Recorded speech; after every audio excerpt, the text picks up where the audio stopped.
Presidential medal of honour পাচ্ছেন Messi. 2022 সালের December মাসেই নিজের ক্যারিয়ারে পরিপূর্ণতা দিয়েছেন লিওনেল মেসি।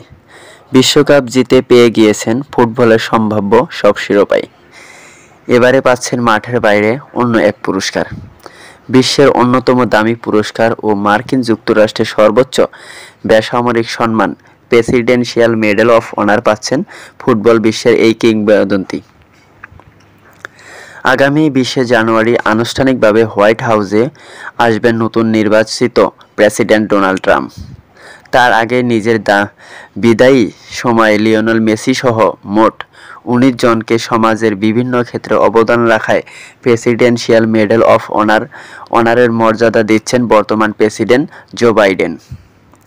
শনিবার এক দাপ্তরিক ঘোষণায় চলতি বছরের প্রেসিডেন্সিয়াল মেডেল অফ অনারের জন্য মনোনীত